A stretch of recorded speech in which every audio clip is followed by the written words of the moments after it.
La parole est à Emmanuel Coblence pour le groupe Paris en commun pour 5 minutes. Merci Madame la maire, chers collègues. Cette délibération nous présente, comme chaque année, le rapport d'activité du Conseil parisien de la jeunesse.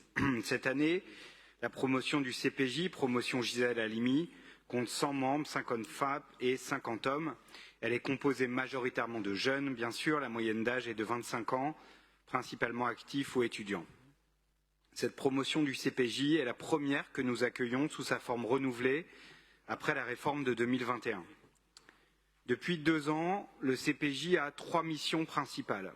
Associer les jeunes parisiennes et parisiens à l'élaboration des politiques de notre collectivité, vous l'avez rappelé, éclairer la ville de Paris dans ses décisions, de manière à mieux prendre en compte les besoins et les attentes des jeunes parisiens, et enfin aider la collectivité à innover et imaginer des solutions pour accompagner ces jeunes vers l'autonomie. Ces nouvelles missions ont permis au CPJ d'impulser plusieurs propositions très intéressantes et qui correspondent aux sujets tenant à cœur de la jeunesse parisienne. Les membres du CPJ ont ainsi pu travailler sur la révision du PLU et en particulier faire des recommandations dans le cadre de l'avant-projet de plan d'aménagement et de développement durable, le PADD. Ainsi, plusieurs propositions ont été faites, comme par exemple le fait de rendre obligatoire une continuité progressive des strates végétales.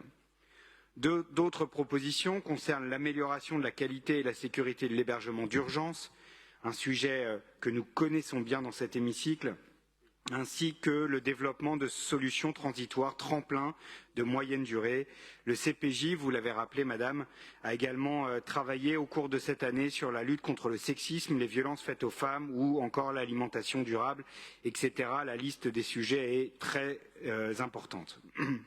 L'ensemble de ces travaux qu'a mené le CPJ nous montre à quel point cette instance est un relais précieux avec la jeunesse parisienne.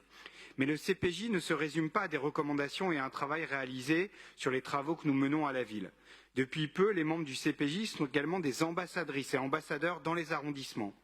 Dans le cadre de cette fonction, les membres sont en lien direct avec les élus, les adjoints à la jeunesse de nos arrondissements et à ce titre, ils sont régulièrement mis au courant et impliqués dans les activités jeunesse de l'arrondissement. C'est également dans le cadre de cette fonction que les membres du CPJ ont agi pour nous aider à élaborer les contrats jeunesse d'arrondissement dont nous débattrons lors de ce Conseil. Le CPJ est également membre de certaines instances, comme par exemple l'instance dédiée à la programmation de quartiers jeunes.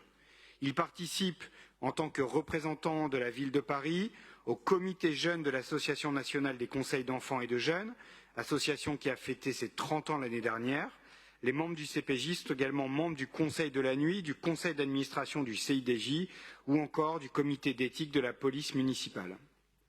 Vous l'aurez compris, chers collègues, le CPJ est un rouage essentiel pour impliquer les jeunes dans les politiques publiques parisiennes.